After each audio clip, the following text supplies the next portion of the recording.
Anime on the Sea to Sky. It's been a nice couple of days leading in towards the rest of the week since we've been getting a lot of sunshine over here on the west coast, although we're going to be looking for a lot of rain in towards the rest of it, but I'm kind of glad I was able to go through and get all of my errands and stuff done in the meantime. I mean, I was able to go down and visit a farmer's market to find some cookies from YVR that I haven't been able to find since October, and these are just like the size of pucks, very Canadian-style cookies, where it's just, you do see those where they're not necessarily cooked all the way through, they're still a little bit soft on the inner where they just had enough time in the oven to get them at least a proper form, but then you still have to chuck them into the microwave for another 30 seconds just so you can at least get everything a little less dense towards the rest of it. Otherwise, it's going to be a very crunchy and crumbly cookie that doesn't necessarily help you in either way. Also, most of them have fillings, because, I mean, God, one of them's a triple chocolate brownie with fudge in the middle. There's a Dunkaroo-inspired style one with frosting.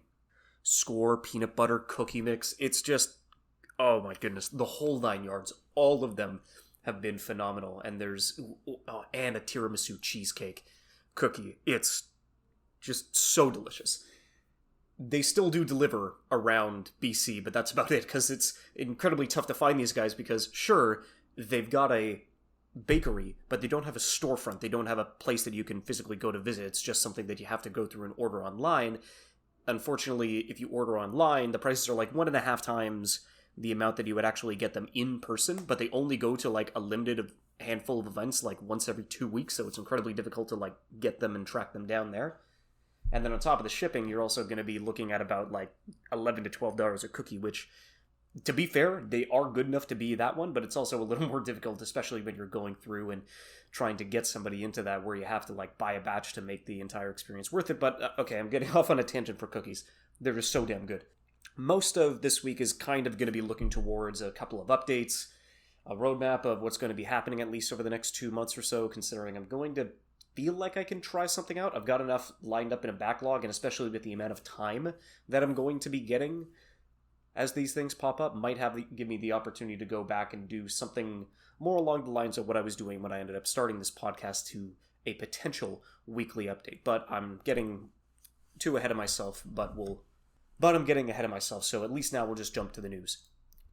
And a lot of it is revolving around Crunchyroll. I, specifically for the next year, am not going to have too much trouble with this, because even though I haven't had a Crunchyroll account for years, thankfully I was able to take place in a quiz that happened on the R-Anime subreddit, and I was able to come in second, and that was able to give me a full year subscription to Crunchyroll, which wouldn't necessarily sound a lot a handful of weeks ago, but now considering that Funimation is going to be merging, and the app is going to be disappearing and shutting down, and a handful of things are just going to be lost to time since they haven't completely merged and compiled their entire libraries, and they're going to be punching Crunchyroll's, I think, Canadian subscription up to like $95 a year.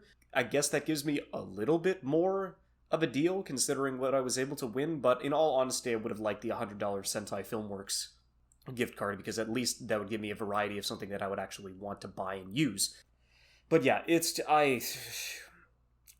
the fact that Crunchyroll is now under Sony and under that conglomerate and now has Funimation, because Funimation was already under Sony, but the merging between that is going to have Crunchyroll battling against, well, not really battling High Dive. High Dive is hanging on by a thread, being able to take pieces of the niches that they already have to at least keep them afloat, even though I do really support their stuff.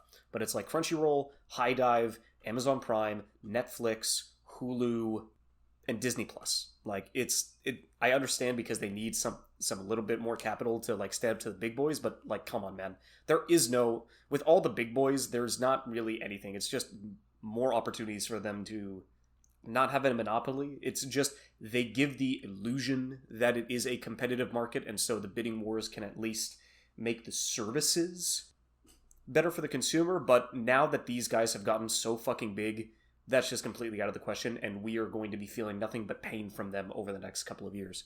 I'm not necessarily too curious about this one, but considering that I know that a few people who ended up watching the anime back in 2014, 2015 or so, but that Parasite is going to be getting a Korean live-action adaptation, and that's kind of an interesting jump towards the rest of it.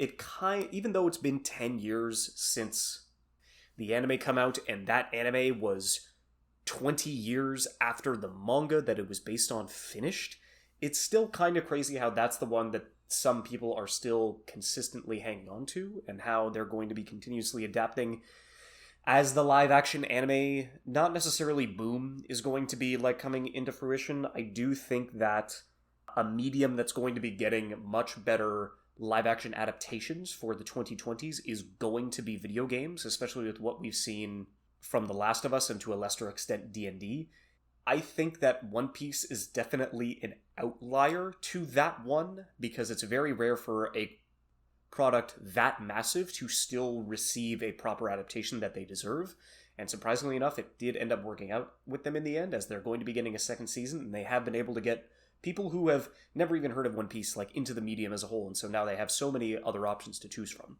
Because anime live action will be another trend, or it will be something that is also going to be major, just like how comic book and superheroes were in the 2010s. Although I just don't think that anime and manga is going to be coming to the live action in such a smooth transition until they get a couple more years of experience under their belt. So I'm probably going to say 2020s are the decade for video games, and then 2030s are going to be the ideal live action anime adaptation era, but only time will tell. I kind of don't really know. I'm not exactly too interested, though, in this next one, Soriro Utility, because it was a small, like, 15-minute OVA about these three girls who were learning how to play golf. And I think this was one of the first things where I was like, holy fuck, there is no way I can finish this at one-time speed. Is there any way that I could do this faster? Because, look, I played golf for years and years and years, and I can still tell you that it is one of the most boring spectator sports imaginable. Even with the 15-minute anime, I was bored to tears all the way through. The only way that they were able to make that enjoyable and watchable is because they took just the idea or the sport of golf and gave it the most campy 90s action flick twist inside of Birdie Wing, and so they were able to make that engaging, hilarious, and exciting for a sport that is not at all fun to watch, and even for somebody getting into golf, it is not fun to play either. Golf is so fucky in the way that it takes so much longer for you to be even relatively decent at it, but then even on top of the time investment that you have to put in, the capital investment that you need for a set of clubs is also astronomically high, also leading into the driving range fees, also leading in, like, even if you don't buy your own clubs, you have rental fees, you have range fees, you have literal, tee times that you have to book and pay for consistently in order for you to get enough practice on major courses. It is incredibly difficult to just get into golf, and I don't think that even somebody who has played golf for a while is going to find, like, any real enjoyment. It's kind of like, oh yeah, no, look at all these cute girls going through and learning golf and being friendly and, like, striving to be better. It's kind of like, I get that. It is not... If golf... The only way that this would be, like, interesting or potentially good is that they ended up using, very much like ping pong did, using golf as a backdrop to either influence a slice of life or a drama story or something that at least gives somebody something else to do and something else to connect with. Because if you have golf as your main standpoint and your main connection to get to any of these girls or anything inside of the story, you're going to be vastly disappointed, because golf, very much like learning the sport, is boring and tough to get into and let alone even watch and enjoy. So it's going to be done by Studio Yostar, which at this point is just a glorified promotional video game animation studio, considering that they've done animations for Azure Lane, they've done animations for Arc Knights, Riona, Holy Knight, Blue Archive, just all of these gacha video game properties that they've been mostly animating. Considering that, yes, they did have like one or two things that were on their own, but the vast majority of the things for them to pay the bills, for them to make their own projects, is just all gacha stuff. It is all video games. And odds are, whether if you've played gachas or not, you've seen either their show or their CDs or their animations and stuff like that. It's definitely nothing new. But I don't know. It's definitely going to be something that I won't prioritize. I will give it an episode or two because it is golf, because it is something I play. I highly doubt this is going to be turning any heads.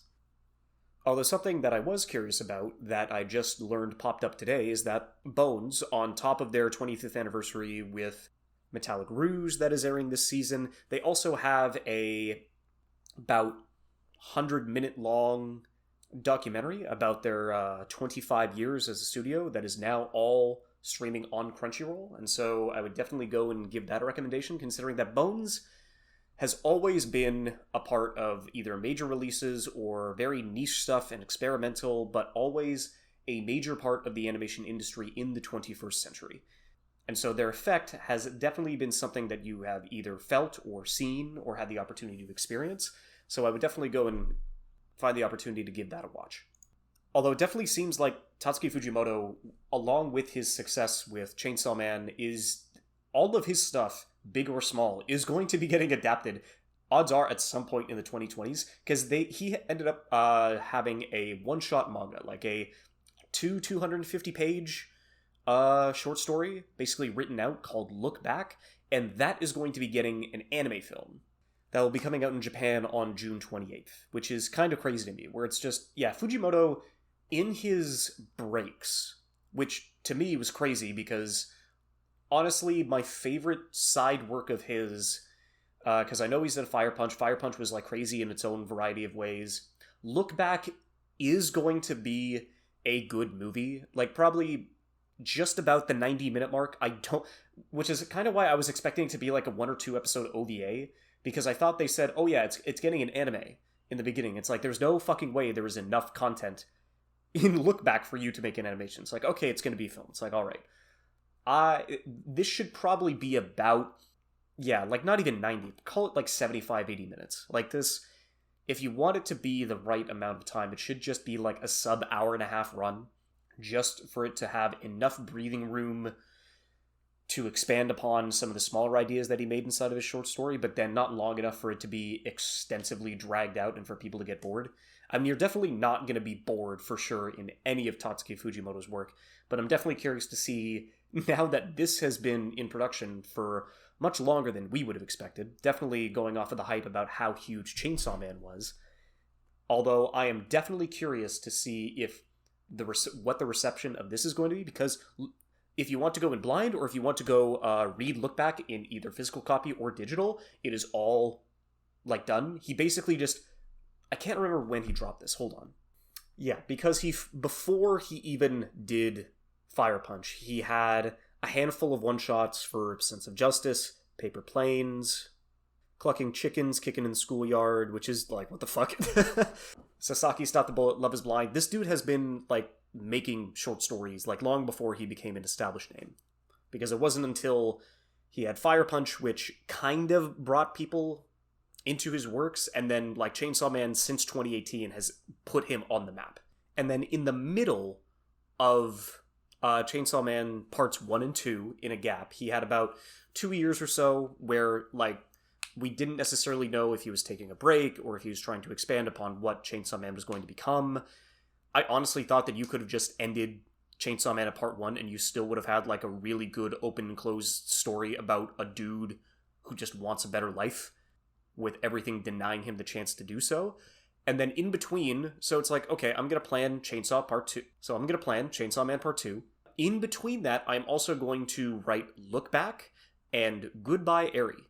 As well as, which, like, just before, and then, what was it? The most recent short story he did was one of his shorter works called Just Listen to the Song. I thought that was kind of one of his weaker, most recent ones, but it really did get me in the end. Goodbye Eri is probably his best short story by far, and judging on the fact that it's like, oh wow, so Look Back is going to be getting a film adaptation, odds are Goodbye Eri is also going to get one as well. And that is going to be something that has me extremely excited, because Goodbye Eri is probably one of the better filmic short stories that I have, like, seen, period. He does a really good job at essentially managing your perspective, very much like Satoshi Kon, and with the back catalog of film knowledge that he's been able to go through and consume and experience over the course of his life, it was definitely something that kind of just coalesced into this work about loss and people and how you're able to be inspired. It was definitely like one of the best ones. So it's not being done by Mappa. The look back adaptation is not being done by Mappa. It is just a smaller company that has been given, production assistance to Doraemon, Fully Cooley Shoegaze, a little bit of Decadence, Boy and the Heron as well. They did a little bit of production assistance, but it's the Flip Flappers director. So I'm really curious to see how they're going to be able to adapt this and what it's going to be looking like moving on into the future. Because it's Tatsuki Fujimoto, and because it's only 6 months into the year, well, at the end of the 6 months, because odds are we're going to get this coming out to the West by the end of the year, for sure, especially because of the priority and because it's Fujimoto and his worldwide success. This is definitely something that we're going to be getting sooner rather than later. And then a very nice little touch on top of that is just like Pokemon Concierge. It was really fun. I really did enjoy my time there, and Netflix has already announced that they've already started production on a handful of new episodes. So yeah, really happy about that. Although another thing that I would want to add is that I really wish this guy had made this video before I made my episode 69 for sure, because this would have been like a great catalog of information for me to add to the history of Rule 34, and that is Lextorius. He is easily like one of my favorite YouTubers, or one of my new favorite YouTubers that I ended up finding, because he's just got so many good videos on different topics, different qualities, different industries, different terms, different mediums, different shows, just everything. He's able to cover his bases on so many different pieces of media inside a lot of these other industries and give a pretty good, unique perspective on how he's able to go through, or at the very least, get you much more informed than you would have been expected. Because, to top it all off, you have most of the history behind CD Projekt Red and what Cyberpunk was towards the rest of it. One's on video game monetization, anime fan service, and how it's changed and what its perspective and priorities are coming into the future. The history on anime waifus, game remakes, the question of how you tackle video game piracy, and then finally, the one that ended up bringing me to his channel, the real history of Rule 34, which is incredibly informative and such a phenomenal deep dive into, not even what it was like in the 2010s and how a lot of that evolved, but what led those people in the first place to make those in the early ages of the internet and even before that. So it's arguably one of my favorite mini documentary style videos I've seen in a long while. So literally go give Lextorius a try. He is a phenomenal find for sure. And then two other major announcements. I'm pretty sure Avatar: The Last Airbender, I might have already referenced it before, but now it's definitely going to be interesting because as of the time of this recording, as well as trying to get this episode out today, it's coming out in 2 days. It's coming out on Thursday, February 22nd. And I don't know. I need to double check to see if it's going to be a weekly release or if Netflix is going to do its standard thing with almost every other show that they have, which is just going to be throwing it all out there immediately and kind of seeing where it all lands. So I'm trying to think. I'm looking at this through the lens of, 40 minutes. If every episode is going to be 40 minutes, then odds are they will be able to adapt the entire first book in probably 8 episodes. There's a lot of trimming the fat that you can do. Honestly, for Avatar: The Last Airbender, the first book to me is probably the weakest, considering that you have a really strong start, a really strong middle, just the middle episodes, and then a really strong finish. So it's just about 8 great episodes, and then 2 6-episode chunks separating all 3 of these pieces in the middle that they didn't know what to do, so they padded out whichever pieces they needed in order to at least have the opportunity to make this 20 episodes, because it doesn't introduce as much world building as we would like, and it only gives tiny snippets of information towards the rest. So I would say 8 40-minute episodes is probably the perfect amount for them to be able to go through and adapt all of book one. So I'm really curious to see how this is going to be leading through. Odds are, because it's the animated fan community, everybody's going to hate it. Like, everybody is going with either expectations that this is going to be a travesty and another failed adaptation of Avatar: The Last Airbender, and other people are just looking at it and saying, oh my god, this is the adaptation that we've always wanted. I legitimately can't wait. I've been waiting for over a decade for this kind of thing to happen. I've been shunned and shamed ever since I saw the M. Night Shyamalan adaptation all those years ago, and I've never emotionally recovered, so I'm really expecting this to completely knock my socks off and be the animated adaptation that I've always believed that Avatar could be. And you just need to take at least 20% off there, bud. I legitimately have no expectations for this show. It's not below the floor. My expectations are on the floor. I'm not expecting this to be in any range towards the rest. I just want them to hit the proper notes that the first book did and give proper priority and time and effort to those specific scenes inside of it, which of course I can't be specific because I don't necessarily want to spoil. But as long as they get the initial chunk done right, and they're able to get people invested in it for them to finish the entire book, if they are able to adapt the storm, and if they are able to then properly transition into what we get at the North Pole, then I am definitely going to be excited with what they're able to do. Because it's the same deal as One Piece, because Avatar: The Last Airbender has been a well-known franchise for years and years and years. Definitely not in the scape of One Piece, but definitely this is going to be the first time it's been given this amount of time and effort on a live-action adaptation. At the end of the day, if it brings in new people who have never been invested in Avatar before, but they saw the Netflix live-action, and they got excited, and they enjoyed it, and they liked it, well, then odds are you have a lot of good stuff to point them towards. Or if they want to be patient, then it's like, okay, if you and a lot of other people liked it as much as you do, then odds are Netflix will go and take this and have the opportunity to give it 2 more seasons. And at the end of the day, that's honestly all we're looking for, because it doesn't have to be a perfect adaptation. It does, especially with book 1.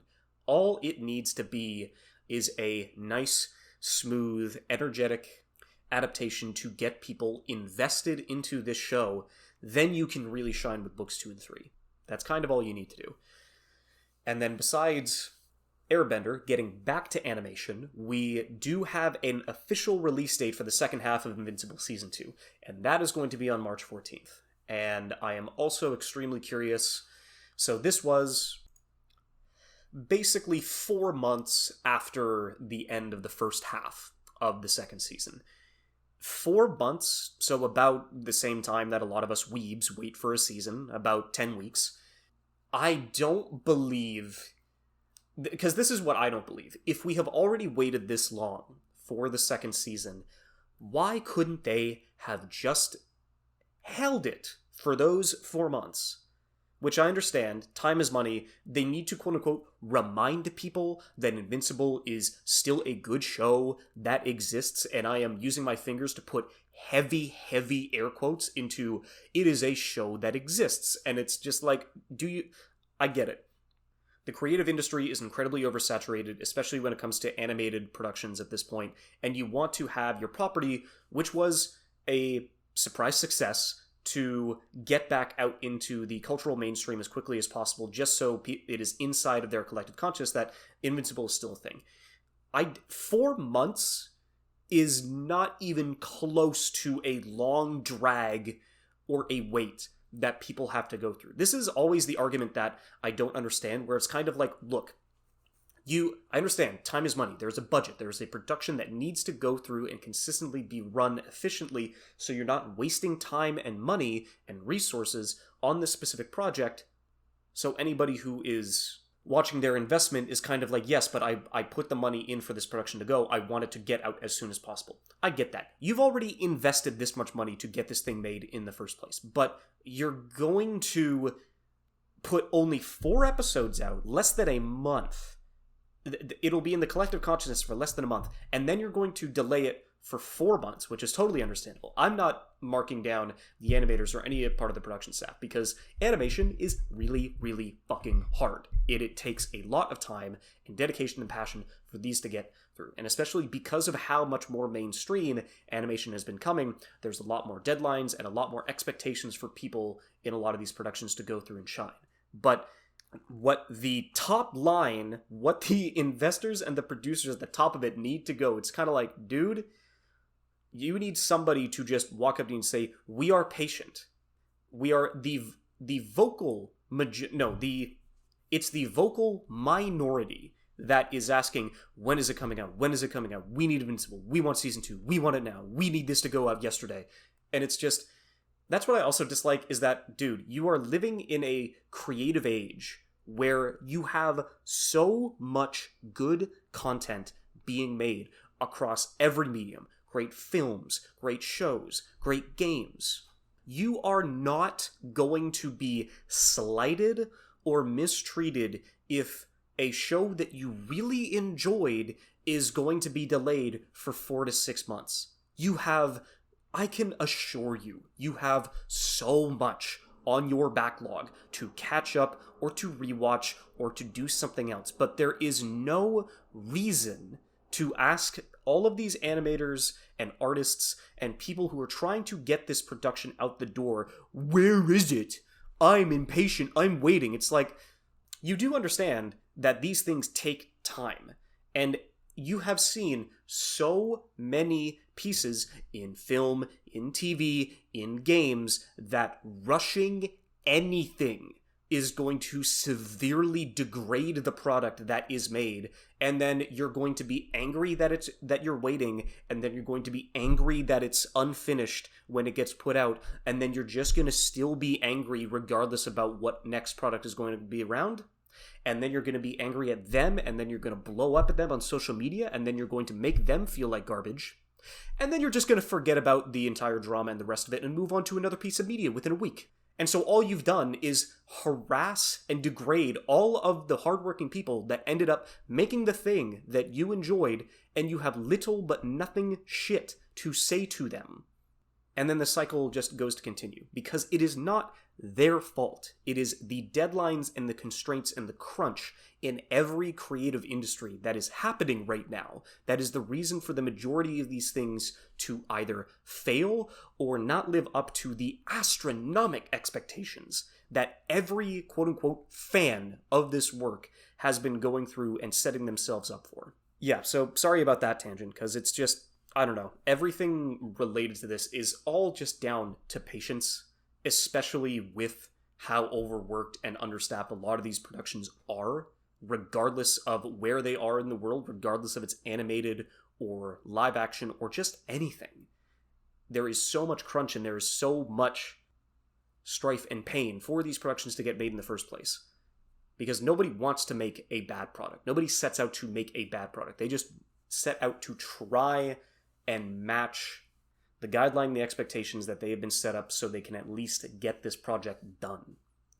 And so, I guess back to my major point is that I still don't believe that it was a proper choice for them to delay Invincible Season 2 by 4 months, or the second half by 4 months, just so they can keep it in the consciousness of the mainstream. Because, dude, we remember. We know how good Invincible is, and we know how good it's going to be when it comes out. So just do it properly, and if you know that there's going to be delays, then just don't do this weird half-and-half split bullshit. Just give it the proper time that we were already going to be waiting for anyways, and give it all to us within those 8 weeks. That's all. Like, there is no reason for that. That's all we need to go and rush. So then I guess the last thing I want to talk about going towards the rest is I was finally able to go through and catch up on a Marvel property for the first time in months. Because it's been quite a while since anything that's been going through or coming out. Like in terms of 2022, I only watched Moon Knight. I didn't watch Ms. Marvel. I didn't watch She-Hulk. Multiverse of Madness was weak. Love and Thunder was weak. Wakanda Forever was fine. It was better than the others, but I can't necessarily support too much of that.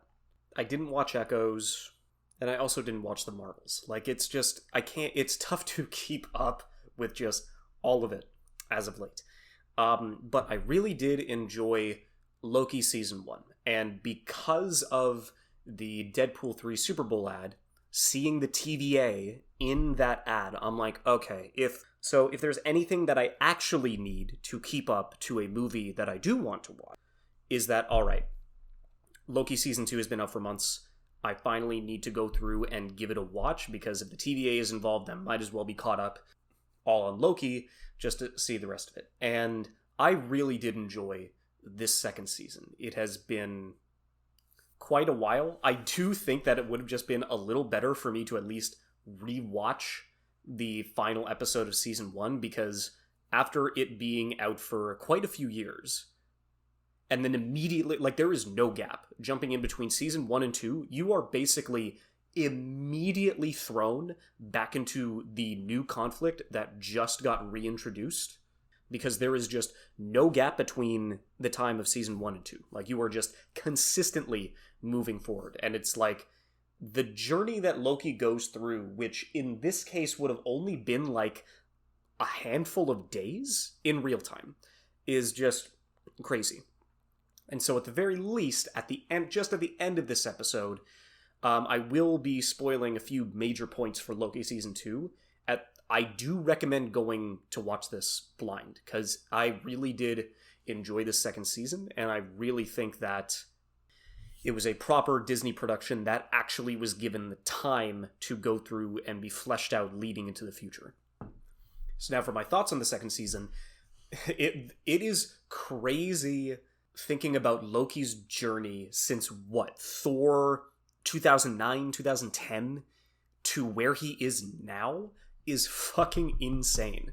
Especially on top of that fact, where just the alternate version, or the alternate timeline version of him in this, immediately goes through the trauma and the rebirth and the evolution of his character in the first season, and it's still, he just immediately gets thrown back into the fire with a new set of villains and a new conflict and something new that he has to go and try to solve towards the rest of this. And so the fact that he ended up going through, like, for us, it was only like a handful of days. Loki went through centuries of development and strife and trial. Now that he is a Time Lord, I guess, that you would be able to go through, considering that he had this opportunity with the time slipping that he was able to acquire, because it was with the specific people that he has grown to love and become friends with, and just having that, a group that he never had in the movies, not even with his own brother. His brother was very short-lived with his relationship there. That's what led to the Sacred Timeline Loki's death. But this Loki, seeing what more he could have done and what he ended up becoming at the end of this season, to me, was fucking insane. Where it's just, if he can't break the cycle, then he will just reinvent the wheel. He will remake this system in his own creation to let all of these different timelines just have a chance, just have the opportunity to live, rather than be pruned and lost to the void. And that ultimate choice, his choice of what burden he decides to take on at the end of this season, to become the Lord of the Timelines and hold them all together using his own power to create a form of Yggdrasil that will give all of the other timelines a chance to live, but ultimately for just him to be alone. After he finally was able to fall in love and to finally have the opportunity to have a family and friends that he never had to begin with, a true family that he was able to coexist, a true family that he was able to just interact and bounce off and just grow a proper relationship with them. The fact that even though now he was able to finally find the family that he had always been hoping he could find, but to choose to give them a chance to live at the expense of his own isolation is what a phenomenal setup, and what a great choice. Just the middle with everything revolving around Timely was a little bit of a stretch, and we definitely get why all of those had to be done, especially in the time loops for all of the going back and forth between the rest of it to make sense. But I did also really find myself impressed by Loki, especially with the first and the second season of his conversation with He Who Remains being two halves of the same conversation, but him going back and having the opportunity to control his time slipping and to be on the same level as He Who Remains was a phenomenal evolution and just display of, not even a display of power, a display of knowledge, and the fact that he is now on equal footing. But he is given that choice where it's kind of like, okay, well, either you have to keep going back and watching your friends die, because it's all going to lead back to me, and I don't need to be reborn, I just need you specifically to come back and to keep my life and to keep the loom running. And he decides to choose neither. And so I loved that final piece about now where Loki sits inside of the entire cinematic universe. I was liking a lot of the banter and seeing how the rest of them go back and forth. Miss Minutes was definitely terrifying in a few scenes, where the fact that she just loves watching torture and gore and horrific stuff happened, and seeing her get reset only to jump back initially to just say, "You will never be him," was such a chilling final line for her inside of the story. There's just, it's like all the minuscule moments that happen inside of this show. It is a bit of a drag to get from one point towards the rest, but the strengths and the overall endgame, I guess, that this show was able to do for Loki definitely more than enough justified its and the writer's existence for this show. And so it was such a great thing to finally catch back up on and get to. So I guess I'll finally be able to go through and be excited for Deadpool 3. So that'll definitely be something that I'm looking forward to.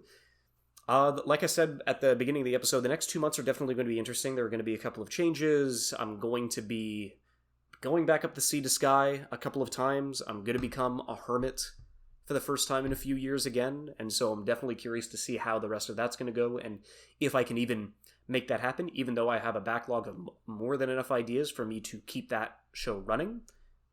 But it's all definitely going to be a time and place. I'll have at least a handful of different news articles, depending on how busy of a news week it's going to be, to kind of see if I can condense those ideas into proper episodes.